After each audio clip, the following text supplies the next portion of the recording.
Amin. Amin. Silahkan duduk saudara. Saudara mau berdiri juga boleh. Boleh kasih tepuk tangan buat tim Praise and Worship kita. Shalom saudara-saudara. Yang belum kenal saya namanya Jesse Lantang. Saya tinggal di Jakarta. Papa saya dari Manado, mama saya dari India. Makanya saya jadi seperti ini adanya. Istri saya 1, anak saya 2. Yang pertama sudah sarjana hubungan internasional, dan anak saya yang nomor 2 sudah bekerja di dunia entertainment sebagai pemain film. Dan saya pun masih bekerja saudara di Jakarta. Pekerjaan saya nggak jauh dari dapur, oven, dan kompor. Dan lewat pekerjaan saya Tuhan mengirim banyak orang untuk saya bisa layani mereka. Dan kebanyakan yang dikirim sama Tuhan adalah orang yang aneh-aneh dalam tanda kutip. Nah, kalau saudara mau tahu aneh-anehnya mereka seperti apa, mereka ada yang LGBT, ada yang keluarganya berantakan, ada yang narkobaan, dan lain sebagainya. Tapi saya melihat satu hal, ternyata Tuhan Yesus yang kita sembah adalah Tuhan Yesus yang punya fokus sama masa depan seseorang. Dia nggak peduli serusak apapun masa lalu seseorang, Tuhan Yesus kita selalu paling mahir memulihkan. Amin, saudara? Saya rasa itu cukup kenalan dari saya. Saya minta saudara jangan tegang, santai aja. Karena saya memang begini mukanya, oke? Saya janji jam-jam 10 gitu saya udah selesai. Yang amin cuma 6 jadi 45 menit saya selesai. Oke, kita langsung lihat Alkitab kita bersama dalam kitab 2 Samuel pasal yang ke-23. Ayat yang ke-8 sampai dengan ayat yang ke-12. 2 Samuel 23. Itu judul perikopnya pahlawan-pahlawan Daud. Saya nggak akan membacakan semua buat saudara-saudara. Saya hanya ingin memberitahu saja bahwa dari ayat 8 sampai dengan ayat yang ke-12 ada 3 nama yang muncul. Ya, di kitab ini, di 2 Samuel 23. Dan ketiga orang ini mereka disebut dengan kepala triwira. Kalau saudara membaca dengan teliti, triwira ini adalah pasukan elitnya Raja Daud. Ya, jadi ada 33 pasukan, ya, ketuanya 3 orang ini, mereka dibilang triwira. Ya, yang pertama namanya adalah Isibaal. Kalau saudara baca nanti di rumah, Isibaal dalam satu pertempuran dia bisa membunuh 800 orang Filistin. Oh, ini nggak main-main nih orang pasti kan? Ya, ini orang pasti skillful, sangat terlatih, well trained banget, ya. Dan dia pasti mahir mempergunakan pedangnya dia, karena zaman dulu nggak ada machine gun, saudara. Zaman dulu nggak ada granat, nggak ada apapun, ya. Dia membunuh 800 orang Filistin hanya dengan menggunakan pedang dalam sekali pertempuran. Ini orang nggak main-main. Lalu nama yang kedua yang muncul di Alkitab saudara dan saya, nama orang tersebut adalah Eleazar. Alkitab mencatat juga bahwa dia membunuh demikian banyak orang Filistin sampai tangannya menjadi lesu dan melekat pada pedangnya. Sampai pedangnya tuh nempel di tangannya. Saudara pernah baca Alkitab sampai Alkitab nempel di tangan saudara? Kayaknya gak ada yang pernah ya. Ya, tapi ini saking dia skillfulnya juga mempergunakan pedang. Pedangnya itu sampai nempel di tangannya, Eleazar.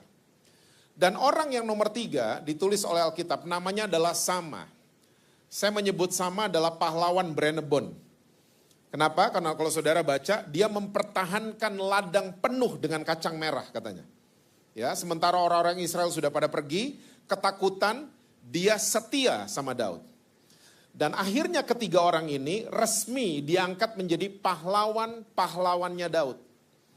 Kalau saudara lihat kurikulumnya, ya, sekolah di Israel di sana, 3 orang ini ada nama-namanya mereka. Kayak kalau di kita itu Diponegoro, Imam Bonjol, dan lain sebagainya. Ini juga, Isibaal, Eleazar, dan Sama. Mereka menjadi pahlawannya Daud. Nah, kalau saudara senang judul khotbah saya malam hari ini adalah safety net. Saya punya istilah dengan ruang gagal atau ruang aman. Ya, karena pahlawan itu biasanya terlatih di segala medan. Betul apa betul? Ya, saya ngelihat orang Kristen di Jakarta, kayaknya di Malang enggak deh, ya. Di Jakarta orang Kristen itu cuma jago kandang. Jagoan kalau hari Minggu doang. Jagoan kalau di hari kebaktian saja. Kita nih nggak well trained di segala medan. Waktu kita masuk di dunia sekuler, waktu kita masuk di dunia marketplace, seringkali kita nggak mengharumkan nama Tuhan Yesus. Karena justru kita sekongkol sama iblis waktu kita masuk di dunia marketplace. Ya, orang Kristen seringkali di Jakarta, nih di Malang nggak ada. Ya, seringkali kita cuma jadi jagoan kandang. Kita jago saat kebaktian, kita jago saat lagi 3 lagu cepat, 2 lagu pelan. Saat lagi acara yang namanya kebaktian, baru kita jadi jago, baru kita ngerasa kita pahlawan, dan seterusnya. Padahal kita semua mesti sadar bahwa pahlawan adalah orang-orang yang terlatih di segala medan. Nah, pertanyaannya sekarang adalah 3 orang pasukan elitnya Daud ini. Ya. Kepala Triwira ini, 3 orang ini datangnya dari mana mereka bertiga? Ya, apakah langsung di Alkitab mereka muncul jadi orang-orang jago? Ya, tiba-tiba jadi orang-orang yang skillful dalam memainkan pedang. Ini orang-orang datangnya dari mana? Dilatihnya itu di mana? Saya mau ajak saudara-saudara kita lihat sama-sama 1 Samuel 22. 1 Samuel 22 ayat 1 dan ayat yang kedua. 1 Samuel 22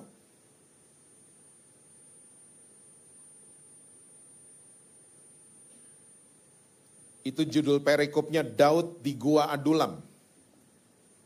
Alkitab catat begini.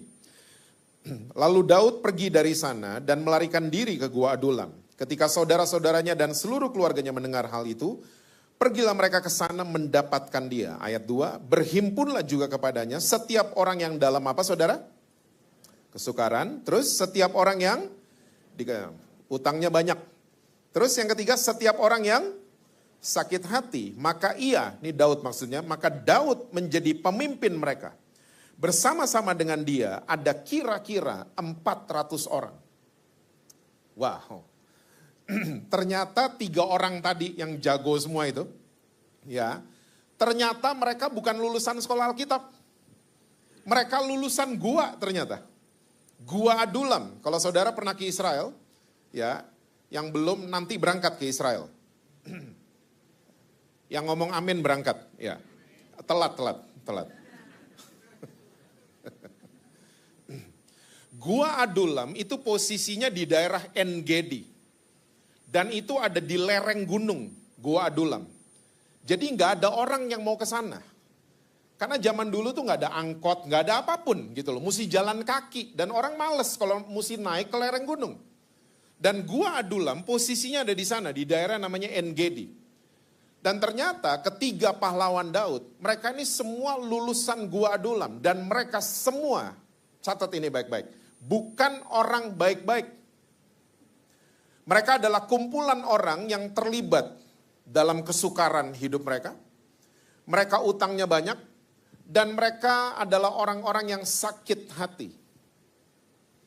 Dan saudara sadar ketiga isu ini sampai hari ini masih banyak terjadi di mana-mana. Banyak orang hidup dalam kesukaran hari ini. Banyak orang lagi dililit hutang hari ini. Dan banyak orang yang sakit hati hari ini. Tapi Alkitab punya password yang luar biasa. Mereka semua ini orang-orang yang sukar hidupnya, utangnya banyak, dan mereka sakit hati. Mereka bersedia dipimpin sama Daud. Daud selalu melambangkan Kristus di Perjanjian Baru. Ya, mungkin kita sedang alami 3 isu ini yang sama. Kita hidup dalam kesukaran, ya, kita sedang dililit hutang. Dan kita sedang sakit hati, tapi pertanyaannya, hidup kita mau nggak dipimpin sama Tuhan Yesus? Karena seringkali Yesus tuh nggak ada di sistemnya kita kan. Kita ambil keputusan hari ini, orang itu konfirmasi bukan sama Yesus, sama ChatGPT kan? Hah? Kok saudara belaga lupa gitu mukanya? Kita lupa sama Yesus, kita biasanya ingat sama Tuhan Yesus. Kalau udah nggak punya duit. Jangan belaga lupa terus mukanya. Kalau kontrak udah gak mau diperpanjang, baru kita ingat sama Yesus. Kita gak bersedia dipimpin sama Tuhan Yesus. Kita nggak bersedia seringkali. Padahal 3 isu ini ada pada kita. Yuk kita mulai ya. Hari ini orang banyak sekali hidup dalam kesukaran. Yang saya mau bahas buat saudara, banyak orang tua hari ini sukar terkoneksi sama anak-anak mereka. Banyak anak-anak muda hari ini susah terkoneksi sama orang tua mereka. Ternyata masalah kita dikoneksi hari ini. Saudara kalau masuk ke restoran, minta koneksi wifi, lalu saudara tidak terkoneksi sama wifi. Saya mau tanya, saudara simpen handphone saudara atau saudara panggil waiternya? Oh, nggak pernah nanya wifi di restoran ya? Biasanya kalau wifi-nya tidak terkoneksi, biasanya kita akan panggil waiternya. Mbak, suaranya mulai ngegas gitu. Mbak, ini passwordnya salah kayaknya. Oh iya, ternyata depannya huruf besar, Pak. Kita effort loh untuk terkoneksi sama wifi. Pertanyaannya sekarang, kita terkoneksi nggak? Atau punya effort nggak untuk terkoneksi sama anak-anak? Anak-anak punya effort nggak untuk terkoneksi sama orang tua? Karena yang kita cari selama ini bukan koneksi, tapi koreksi. Orang tua seneng banget kalau ketemu anak-anak, maunya koreksi. Akhirnya kita sukar ya terkoneksi sama anak-anak kita. Karena kita maunya cuma koreksi. Anak-anak muda juga gitu. Karena kebanjiran informasi, kita mulai koreksi orang tua. Seharusnya bapak ibu gue gak kayak postingan ini nih. Mulai begitu. Semua kalau ketemu hari ini ya, orang tua dan anak-anak harus koreksi satu dengan yang lain. Kita lupa untuk mencari koneksi, kita lupa. Kita semua mesti sadar, ya, reparenting paradigm is needed. Ya, paradigma mengenai reparenting itu diperlukan hari ini.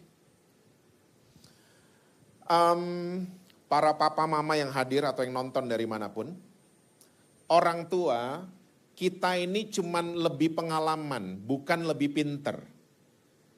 Amin orang tua? Oh tersinggung ya. Saya ulang ya. Kita cuman lebih pengalaman, bukan lebih pinter. Oke? So kalau nasehatin anak-anak kita, nasehatin mereka berdasarkan pengalaman kita, bukan dari kesoktahuan kita. Kita nggak tahu apa-apa udah. Anak-anak kita lebih pinter, papa mama. Nggak terima juga. Kalau nanya password Instagram sama siapa? Sama tetangga atau sama anak-anak? Mereka lebih pinter kan? Itu cuma satu hal. Banyak yang lain, mereka lebih pinter, mereka lebih tahu. Kita cuma lebih pengalaman. Copy paste itu udah gak relevan hari ini. Saya waktu masih kecil, main di taman di depannya rumah papa mama di Jakarta. Kelamaan main tiba-tiba papa saya keluar. Dia melotot sambil batuk. Nah batuknya papa saya ada 5 poin di dalamnya. Dia nggak ungkapin 5-5-nya, dia cuman batuk. Batuk itu kode. Dia begitu. Itu poin pertama, kamu kelamaan mainnya. Poin kedua, masuk. Poin ketiga, mandi. Poin keempat, bikin PR. Poin kelima, tidur, besok sekolah. Dia nggak omongin 5-5-nya, dia cuman batuk. Saya langsung masuk. Dibatukin sama papa saya.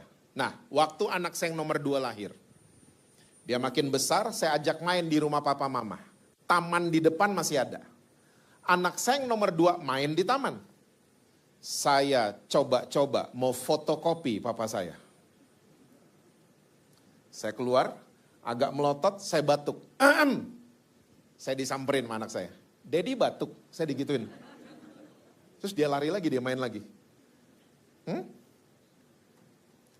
Copy paste udah gak relevan. Apa yang menjadi kekuatan generasi kita, ajarin buat anak-anak kita. Ajarin, apa sih kekuatan generasi kita? Kita disiplin. Kita tahan kalau diproses. Dan kita konsisten, itu kekuatan kita. Ajarin ke anak-anak. Tapi hal-hal lain kita perlu dituntun sama hikmat Allah. Bukan sama copy paste, bukan sama chat GPT. Kita harus minta hikmat Allah. Yang datangnya dari Allah sendiri dalam kita mendidik anak-anak kita hari-hari ini. Oh, saudara mesti tahu musuh yang lagi dihadapin anak cucu kita jauh lebih mengerikan dibanding musuh yang menyerang generasi kita. Kita dulu, zaman kita dulu kalau mau bandel keluar rumah kan? Kok belaga nggak tahu? Kita dulu kalau bandel mesti keluar rumah. Anak-anak kita mau bandel, aturnya dari rumah. Udah diatur dari gadgetnya mereka. Udah set semuanya, baru mereka keluar rumah. Udah beda. Semuanya beda. Makanya kita ini cuman lebih pengalaman, bukan lebih pinter. Cari koneksi. Jangan cuman bisa koreksi. Kalau kita cuman pinternya koreksi, lama-lama sukar. Kita kehilangan anak-anak kita. Udah terjadi true story di Indonesia. Ada anak muda pacaran sama AI. Ada anak muda udah disuruh bunuh diri sama ChatGPT. Ini true story di Indonesia. Ditanya anak mudanya, kok kamu bisa begitu? Emang gak ada teman ngobrol? Papa mama di mana? Gak nyambung sama papa mama. Percaya saudara, saya ini di Jakarta merasa kayak iPhone 6. Saya berada di tengah-tengah iPhone 1 dan iPhone 17, ngerti maksud saya? Saya sama orang tua nyambung, sama anak muda saya nyambung. Saya di tengah-tengah. Saya ngelihat dua ini, gak pernah klop dua ini nih. Berantem terus. Papa mamanya datangin saya, Pak doain anak saya. Kenapa Pak? TikTokan melulu. Lalu, saya ketemu sama anaknya di lapangan olahraga. Papa mama bilang kamu TikTokan terus. Iya om, aku lagi jualan, makanya harus TikTok live. Gimana coba? Nggak nyambung kan nih dua? Kenapa nggak nyambung? Karena iPhone 1, ya generasi iPhone 1, kalau kerja mesti ke kantor. Anak cucu kita hari ini, ke kantor sih, but they can work from anywhere. Mereka bisa kerja dari mana aja. Nah cari dong titik temunya. Cari baik-baik. Jangan sekali lagi cuman bisa koreksi. Saya cerita kayak begini, bukan teori. Karena saya punya dua anak, dua-duanya Gen Z. Anak saya dua-duanya itu puji Tuhan, dua-duanya ranking 2. Satu dari atas, satu dari bawah. Anak saya yang nomor 1, otak kirinya kuat banget. Dan dia kalau dites, ya IQ-nya tinggi sekali, anak saya yang nomor 1. Nah, waktu anak saya yang nomor 2 lahir, saya pengen mencoba mengganti custom-nya surga, pakai custom-nya saya. Saya mencoba menjadikan anak saya yang nomor 2 untuk sama kakaknya. Wah, saya bikin kesalahan terbesar dalam hidup saya. Sama anak saya yang nomor 2. Dengan ingin mengganti cetakannya surga pakai maunya saya. I was wrong. Ternyata anak saya yang nomor 2, otak kanannya yang kuat, bukan otak kirinya yang kuat. Dan dia kalau dites bukan IQ-nya yang tinggi, tapi EQ-nya yang tinggi. Dia sangat people orientation. Saudara kalau kenal sama dia, saya jamin saudara akan makan, minum, antar jemput sama dia. Dia sangat orientasi kepada manusia. Bukan kepada tugas. Itu anak saya yang nomor 2. Akhirnya saya ketemu titik temunya. Bukan cuman bisa koreksi. Bukan. Banyak orang hidup dalam kesukaran hari ini. Ingat, kalau kita mau dipimpin sama Tuhan Yesus, saya percaya para papa, mama, dan anak-anak muda yang hadir, kita akan dapetin hikmat untuk menemukan koneksinya. Yang kedua, banyak orang sekarang terlilit hutang. Saya nggak akan berlama-lama di sini. Karena kalau kita punya utang, gampang jalan keluarnya. Punya niat, kok bayar? Punya niat baik, itu aja dulu. Mungkin uangnya belum ada kan? Tapi niat baik dulu. Kalau orang yang minjemin telepon, angkat teleponnya. Dia mau marah-marah biarin aja. Yang penting kita benar di hadapan Tuhan. Setuju? Wah, nggak setuju nih kayaknya. Hah? Mau dimarah-marahin nggak apa-apa. Di WhatsApp kapan? Bales WhatsAppnya. Maaf, saya belum bisa kembaliin. Bales. Niat baik. Saya percaya hutang itu musim, saudara. Jangan ngulang salah yang sama. Dan saya percaya Tuhan Yesus selalu ada di setiap musim kehidupan kita. Manusia itu di mana-mana sama. Kalau kita lagi musim berbunga, semua mau kenal kita kan? Ya, uang kita berbunga, bisnis kita, semua mau kenal kita, semua mau dekat sama kita. Tapi waktu kita masuk di musim gugur, semua delete kontak kita. Semua unfollow kita, manusia. Tapi saya mau yakinkan saudara, Yesus gak pernah unfollow saudara dan saya. Dia ada selalu di setiap musim kehidupan kita semua. Cuman Yesus yang selalu ada. Lalu yang ketiga, orang-orang di Gua Adulam ini adalah orang-orang yang sakit hati. Ya, tolong ingat saudara, sakit hati adalah sakit paling parah di dunia. Orang karena sakit hati bisa bikin yang aneh-aneh, bahkan super aneh. Ya, saya banyak melayani kaum LGBT di Jakarta. Ternyata 90% karena mereka terluka. Ya, papa mereka ini cuma salah satu contoh. Papa mereka bilang, papa maunya anak perempuan bukan kamu. Akhirnya dandan beneran ini laki. Jadi tolong ingat baik-baik, LGBT itu akibat bukan sebab. Ngerti kan hukum sebab dan akibat? LGBT itu akibat, jangan suka nyerang akibat. Perbaiki penyebabnya. Itu kita sering miss di situ. Yang kita serang cuma akibatnya. No, LGBT itu akibat. Penyebabnya 90% mereka sakit hati. Saya ketemu orang cancer, orang tumor, ternyata sakit hati. Disimpan, gak diberesin. Makanya kena cancer. Ya, jadi sakit hati lebih parah dari kanker kan? Makanya saya setuju sama penyanyi dangdut itu. Lebih baik sakit gigi daripada sakit hati. Karena sakit hati itu mengerikan. Nah, ternyata mereka semua ini mau dipimpin sama Daud. Dan ternyata Gua Adulam ini adalah judul yang sedang kita bahas malam hari ini. Gua Adulam ini safety net daripada ratusan orang yang sukar hidupnya, ya, yang banyak hutangnya dan mereka sakit hatinya.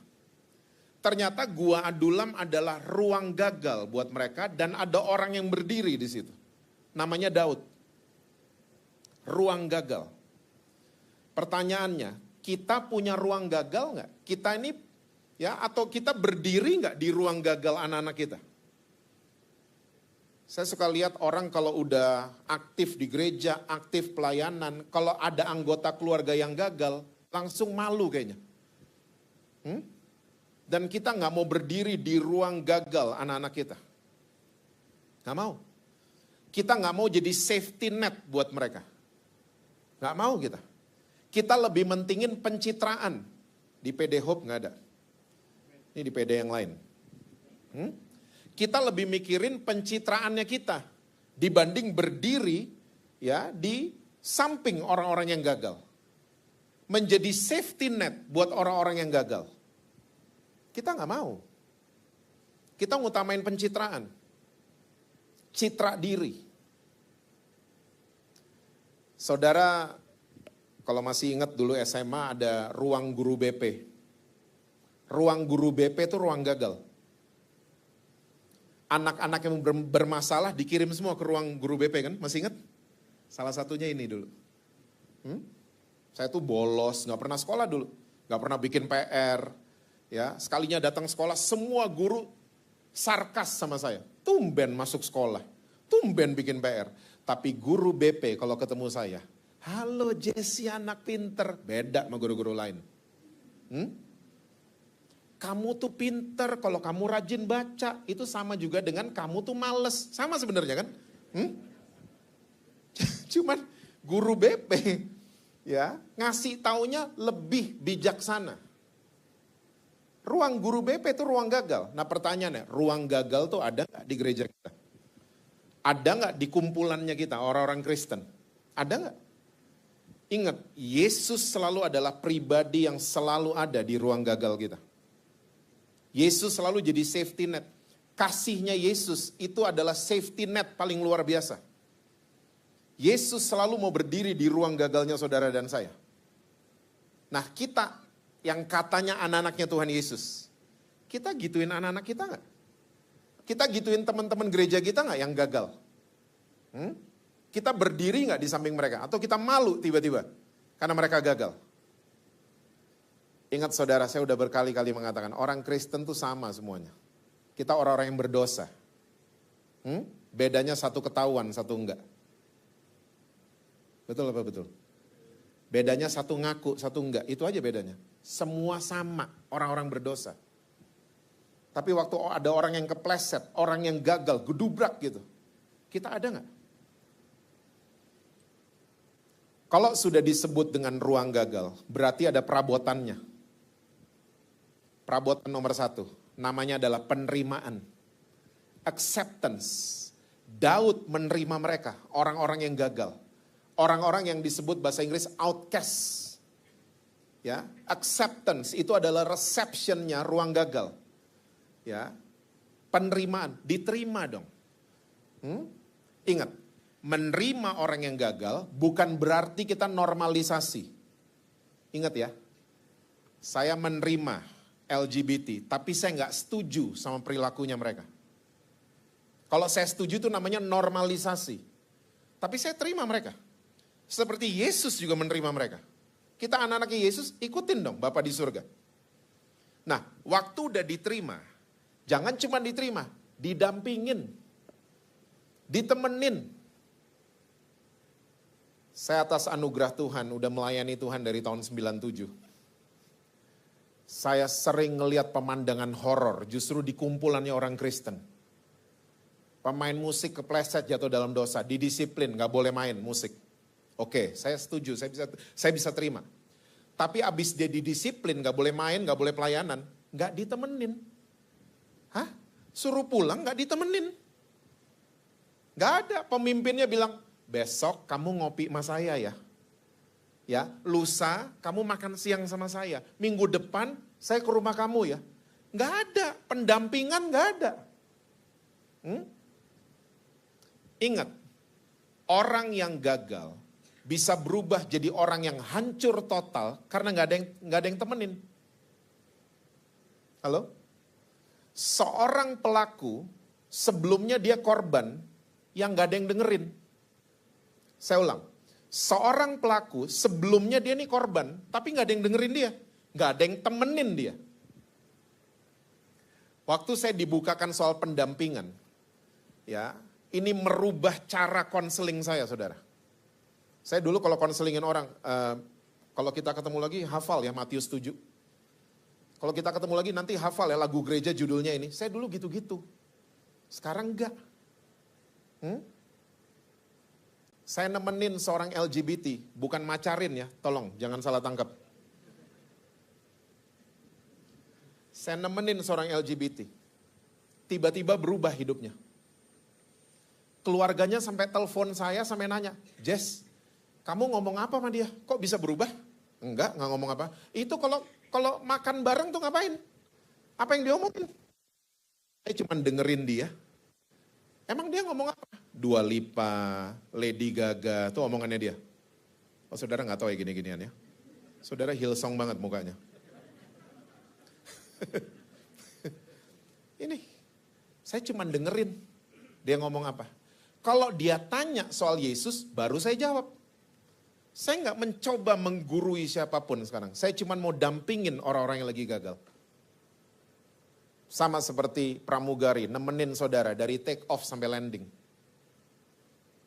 Pendampingan. Yang ketiga, tukeran point of view. Tukeran cara berpikir. Orang kalau gagal, biasanya suka mikir gini, Tuhan lagi hukum gue nih. Hah? Pernah dengar? Atau sering mikir kayak gitu? Lagi gagal, Tuhan lagi hukum saya nih, Pak. Enggak. Yang namanya ujian itu selalu datangnya dari Tuhan. Dan ujian membuat kita naik kelas. Iya kan? Dan ujian tuh dari Tuhan. Iblis kasihnya cobaan, bukan ujian. Cobaan dari iblis membuat saudara dan saya turun kelas, bukan naik kelas. Makanya kalau Tuhan kasih ujian, mengucap syukurlah sama Tuhan. Susah nih. Kalau lagi ada ujian, berarti saudara dan saya mau naik kelas. Kalau lagi ada ujian, dosen selalu diem di sekolah manapun, di kampus manapun. Makanya kalau lagi ada ujian, seringkali Tuhan diemin saya, namanya lagi ujian, dosennya diem. Dosennya mau lihat kita melakukan atau tidak yang kita sudah dengar. Melakukan nggak? Nah, orang-orang yang lagi gagal perlu ditukar nih cara ngelihatnya. Cara ngelihat kegagalan mesti ditukar. Tenang aja, nanti ujung-ujungnya kamu naik kelas. Bukan lagi dihukum sama Tuhan.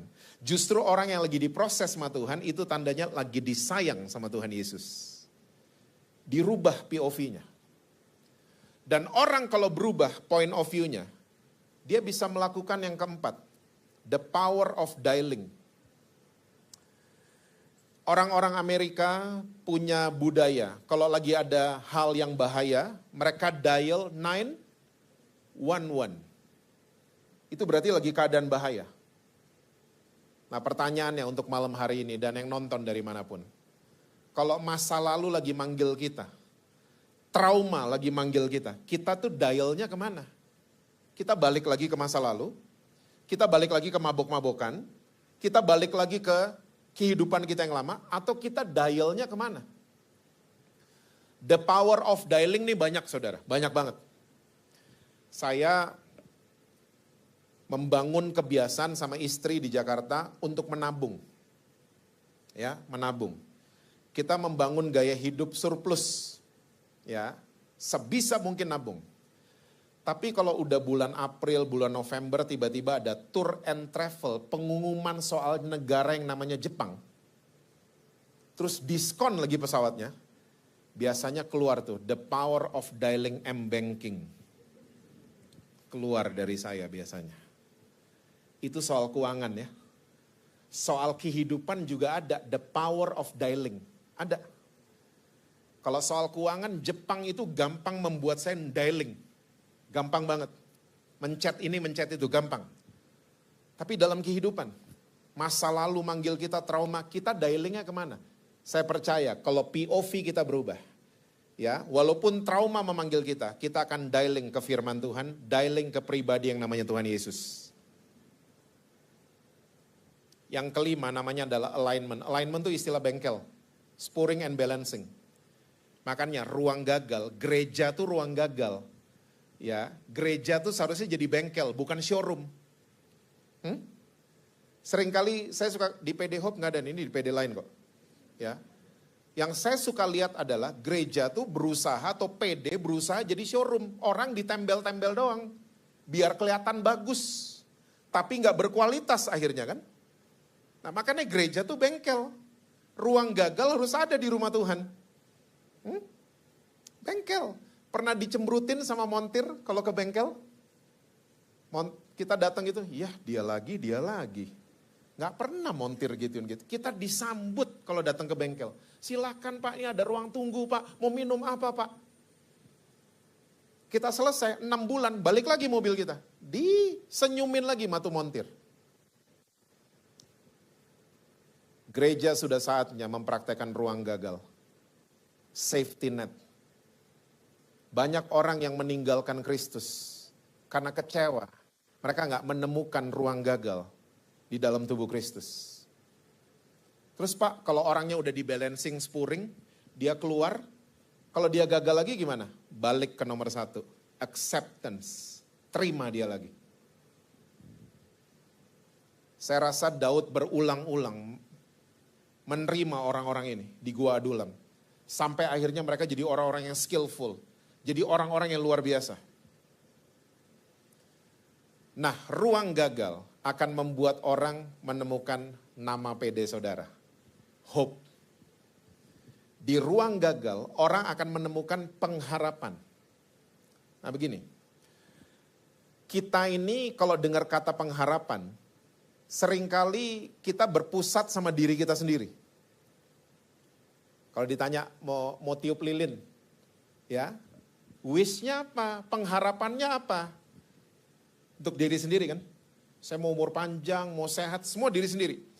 Kita buka toko baru, buka pabrik baru, buka kantor baru. Harapannya apa? Semua untuk diri sendiri. Betul apa betul? Kita berpikir pengharapan itu berpusat sama diri kita sendiri. Yuk lihat sama-sama. Ibrani pasalnya yang ke-6. Ini 2 ayat terakhir ya, tapi pembahasannya masih lama. Ibrani 6 ayat 19 dan 20.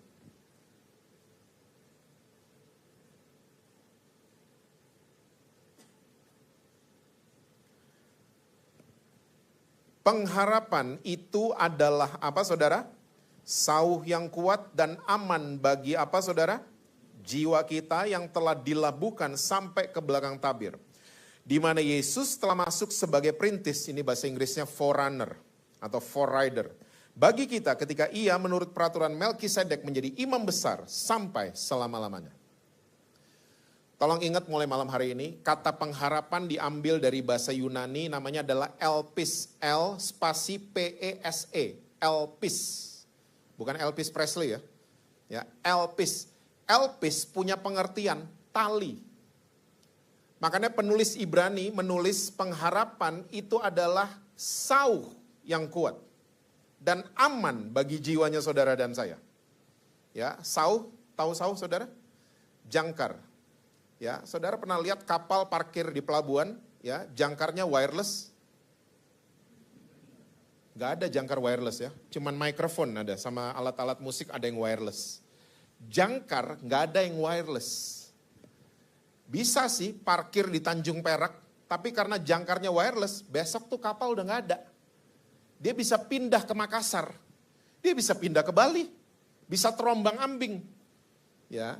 Nah, arti kata pengharapan adalah kita terkoneksi dengan rencana Allah. Pengharapan bukan berpusat untuk diri sendiri, bukan. Ya. Nah, pertanyaannya, kegagalan membuat rencana Allah gagal dalam hidup kita? Enggak. Tuhan gak pernah batalin kontraknya sama saudara dan saya loh. Ya. Makanya waktu dia gagal dan kita memutuskan, saya tetap percaya ada pengharapan dalam Kristus Yesus. Saudara kan tetap terkoneksi sama rencana Tuhan. Itu pengertian pengharapan. Dia seperti jangkar yang kuat dan dia aman bagi jiwanya saudara dan saya. Ya, pengharapan gak pernah nuduh saudara dan saya. Kalau kita gagal, kamu gak doa pagi sih. Kamu gak baca Alkitab sih. Pengharapan gak gitu. Ya, dia kayak jangkar yang kuat. Kalau saudara dan saya pegangan sama dia, kita akan terkoneksi sama rencana Tuhan. Nah, seringkali kita melupakan rencana Tuhan karena kita terintimidasi sama iblis. Udahlah kamu gagal, udahlah ngapain angkat-angkat tangan, ngapain melayani, ngapain ini itu dan lain sebagainya. Nah, ini dia pengertian daripada kata yang namanya hope. It's a rope, itu tali yang membuat kita terkoneksi sama rencana Tuhan. Dan dia aman bagi jiwa kita. Saya mau cerita sedikit buat saudara. Saya udah 2 tahun belakangan ini, jadi pasien. Percayalah, saya bukan orang gila saudara. Saya punya tim psikolog, bukan psikiater ya. Psikolog, ada 3 orang. 2 tahun ini jiwa saya sering ajak ngomong sama tim psikolog ini. Dan ini yang miss dari tubuh Kristus. Kita terlalu turun-temurun, terlalu lama cuman membahas tubuh dan roh. Jiwa kita pernah bahas. Ada yang nonton Inside Out tahun lalu, film animasi? Saudara kayaknya gak tahu apa-apa deh tadi ya. Hah? No, I'm kidding. Film Inside Out, film animasi ini perasaan-perasaan kayak anxiety, takut, ya, gemeteran, kayaknya mesti ditaruh di dalam toples. Gak boleh dikeluarin, gak boleh divalidasi. Dan itu terjadi film ini di tubuh Kristus. Jiwa kita kayaknya gak boleh ngomong. Jiwa kita kayaknya gak boleh divalidasi, gak boleh. Kita khawatir dikit, kurang baca Alkitab. Nyanyilah lagu gereja. Kita gak boleh memvalidasi perasaan kita, jiwa kita. Dan ini terjadi turun-temurun. Makanya banyak orang Kristen, rohani sih, tapi kekanak-kanakan. Di PD Hope gak ada. Kenapa? Karena jiwanya gak pernah diajak ngomong. Saya ketolong banget ketemu sama 3 orang ini psikolog. Ketolong banget, saya tiap ketemu sama mereka. Saya ngerasa saya gak tahu apa-apa. Saya merasa karena udah tahu banyak ayat, saya tahu segalanya. Saya selama ini merasa kayak gitu.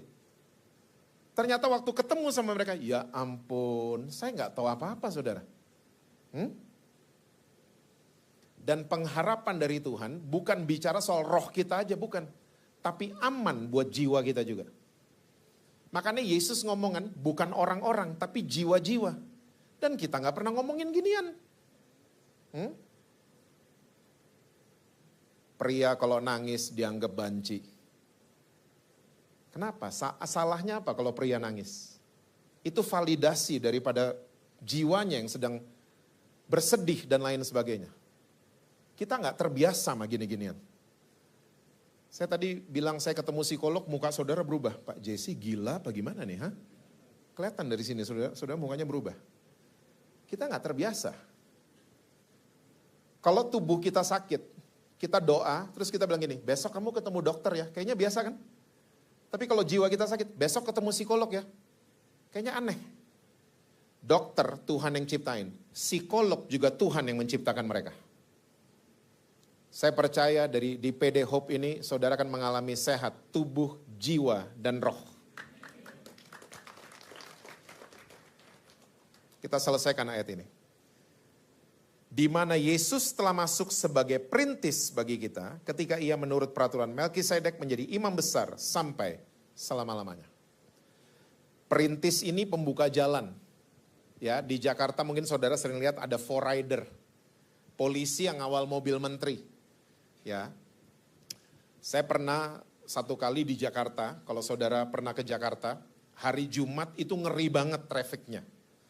Ya, saya tadi cerita sama Felicia kalau nggak salah. Di Jakarta hari Jumat, kalau kita antar orang ke airport, orang ini mau ke Bali, ya, pesawatnya terbang, kita pulang dari airport, ini orang yang ke Bali mendarat duluan. Kita masih di jalan, kena macet. Jakarta kalau Jumat malam macetnya setengah mati saudara. Setengah mati. Nah saya waktu itu ada jadwal khotbah di daerah Jakarta Barat. Saya lupa karena ada teman saya datang, kita ngobrol di Plaza Senayan. Plaza Senayan itu agak di pusat, di tengah. Dan itu hari Jumat, saya lupa. Tiba-tiba saya ngelihat jam kebaktian itu jam 7 malam. Saya ngelihat jam, udah jam 5:30 sore. Itu di Jakarta beda sama Malang. Itu pasti telat dan bisa telat banget. Akhirnya gereja yang jadwalin saya kirim 2 forriders polisi. Dikirim ke saya. Ya, dikirim ke Plaza Senayan. Dibilang, Jess ikutin aja mereka. Saya dikasih tukeran nomor telepon dan lain sebagainya. Saudara mesti tahu di Maps, waktu lihat Plaza Senayan ke Jakarta Barat, itu hampir 2 jam di Maps. Waktu saya dikawal sama forriders, cuman 25 menit saya udah sampai di gereja itu. Karena mereka apa? Mereka yang bukain jalan. Saat tidak ada jalan. Yesus disebut dengan perintis. Pengharapan kalau kita pegangan sama dia, kelihatannya gak ada jalan. Kelihatannya buntu. Tapi Yesus gelarnya salah satunya selain juru selamat, dia perintis. Dia forrider, dia forerunner, dia bukain jalan saat kita pikir udah gak ada jalan. Yesus yang sanggup membuka jalan. Amin saudara. Makanya pegangan sama pengharapan. Ya, jangan berpikir pengharapan untuk diri saya saja, tidak. Pengharapan sekali lagi kita terkoneksi dengan rencana Tuhan. Dan pengharapan orang-orang bisa ngelihat kalau kita bangun ruang gagal. anak-anak kita bisa lihat ada pengharapan. Kalau orang tua bangun safety net, bangun ruang aman, berdiri di depan orang-orang yang gagal. Berdiri bersama-sama dengan orang-orang yang gagal. Mereka akan lihat, oh ada pengharapan. Dan mereka bisa terkoneksi sama rencana Tuhan. Ingat baik-baik, pengharapan gak pernah menyerah sama saudara dan saya. So jangan pernah menyerah sama pengharapan. Karena berharap dalam Tuhan Yesus gak pernah mengecewakan. Pegangan selalu sama pengharapan. Saya percaya saudara akan melihat rencana Tuhan yang luar biasa terjadi buat kehidupan saudara dan saya dan anak-anak cucu kita. Tuhan berkati saudara-saudara semua. Selalu sukses, harmonis di rumah, dan rekening BCA, BNI, BRI, Permata, Mandiri selalu penuh buat saudara-saudara semua. Kok baru keluar suaranya kalau gitu-gituan ya? Yuk kita bangkit berdiri. Saya percaya semua saudara sudah menerima unsur perjamuan.